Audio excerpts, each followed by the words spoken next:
The ogre passes by him without feeling his presence. He manages to kill them all, surprising almost everyone with the strength and power he possesses. Tiffin and Beeg are discussing how Joshua is a threat. Everyone is impressed by the 10-year-old's achievement of killing the black ogres. Joshua says he wants to leave for a while and asks Cain to look after his mother.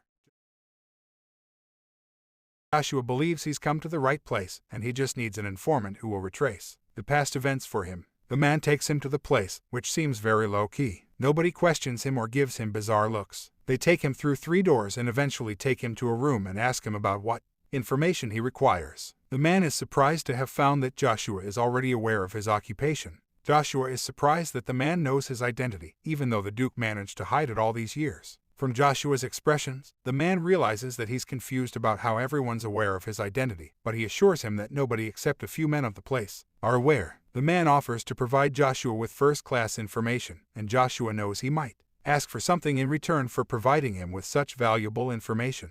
Joshua asks where the heirloom of the Orvis Count family, which was wiped out several years ago, is. The man says that most of their assets have been sold on the black market, but he'll need some time to find out for sure. Joshua continues by saying that just as the person who finds the red coin buried somewhere in the Rolf River receives a blessing from the moon, the person who brings the symbol will also receive the moon door. Joshua says that if he accepts his condition, he will find the symbol in 3 years. Joshua's intelligence amuses the man, who says that he will first listen to the conditions before making a decision. Joshua goes on to say that his first condition is that his information should not be leaked to anyone. He then asks if he's worth investing in. 2 months have passed since Joshua last talked to the moon door. He has been training ever since he arrived and has also managed to send Lucia to the other state that the Duke owns. While Joshua is at the dinner table with Cain, the informant shows up after 2 months. He hands down a roll of paper to Joshua, saying it has passed through several hands. The heirloom for them isn't a big deal, which is why they won't charge a commission. As well, the man leaves, saying he'll take the commission fee all at once in the end.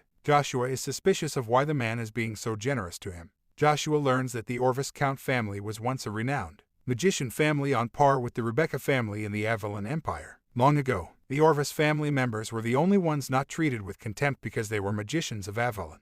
The head of the Orvis family defeated knights who were on the verge of master rank. The incident didn't receive much reaction from the country of Knight Avalon, but it did from the kingdom of Magic Terra. Several decades later, the family fell into ruin in an instant, at the hands of their own country's imperial family. Joshua mentions the Barom accent, and Cain says he knows him as he is famous in the underworld and is also the brother of Viscount Beeg. Immediately after the Count, Rebecca shows up, along with his daughter. Soon after, we are shifted to a scene where Baron Pavalum is seen meeting the young Lord Veron Shane Villas. The young lord says that the deadline for our promise has already passed. Baron Pavalum tells Veron that elves are hard to find, and he'll need some time for it. Veron seems mad at him for not doing what he's asked and gives him more time. Veron is the son of Marquis Villas, an influential figure in the military. Veron seems to be a smart and cunning man who knows how to handle crowds and deal with people like Baron. He makes sure he's intimidating towards him so that Baron stays loyal to him. Meanwhile, Joshua and Cain meet Count Rebecca. Encountering Rebecca, he seems to be a man who talks in the most formal manner to almost everyone. While Joshua looks at Penseljin Rebecca, he realizes what an ignoble lady she is. She steps forward to greet him and Joshua, so surprised at how talkative she had gotten.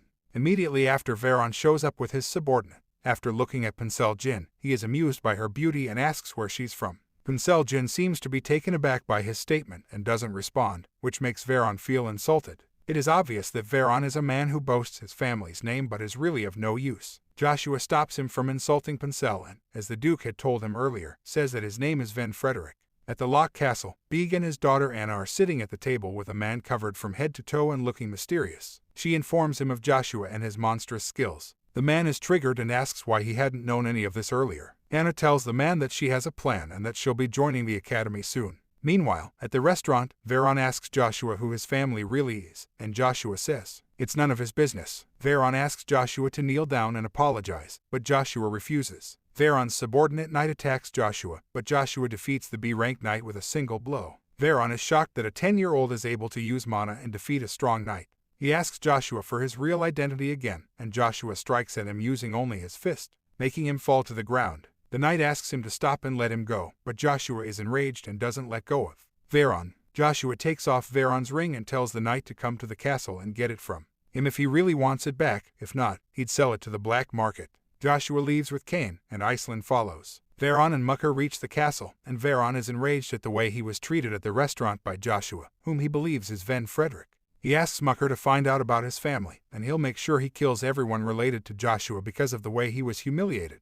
Mucker says there is no justification for the incident, and nobody would believe it if they said they were knocked down by a 10-year-old boy. Veron is full of wrath and wants to find a way to kill everyone who was present at the moment of the incident, even the Rebreccas. Mucker informs Veron of the family token that Joshua took after he knocked down Veron.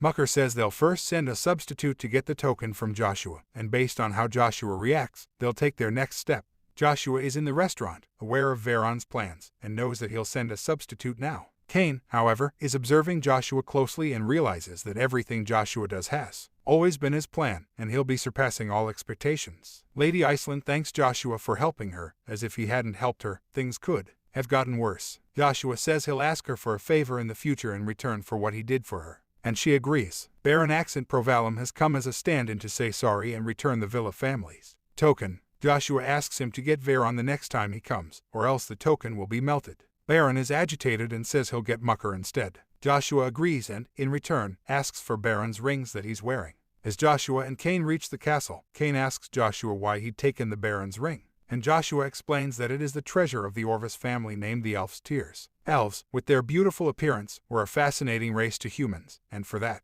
reason alone, humans began to hunt them. Many elves lost their homes and died due to it. Humans became the target of elven rage after that. To save themselves, they all gathered at the Forest of Elves, and to never allow humans to find them again, the High Elves made a barrier throughout the forest by combining their strength. Even for High Elves with extraordinary magical talent, it was difficult to maintain the barrier, which led to all the High Elves dying except one, Elubis. The only person who knew the location of the Forest of Elves was the head of the Orvis family, Zareth Dick Orvis. Joshua believes he's dead, and someone might have killed him while trying to get information on the Forest of the Elves. The ring held special power concerning the Orvis family. Joshua then asks Cain to do him the favor of leaving the mansion and going to where the Duke resided.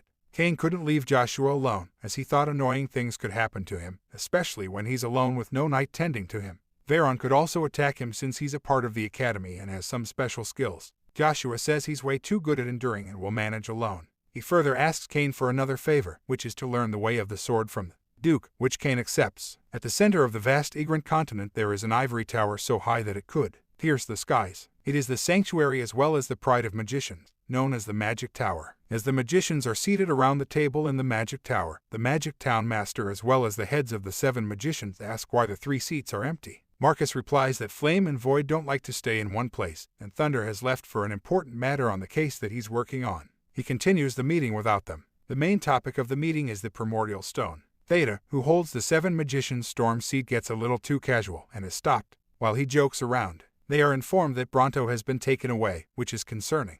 They have discovered some information that, where Bronto appeared, a magic swordsman has also turned up. They are amazed to have found that the magic swordsman is just 9 years old. Alicia, the 7 magicians' ice seat, seems to have been taken aback by the update about. That's it for today. If you like this video, don't forget to like and subscribe. Thanks for watching.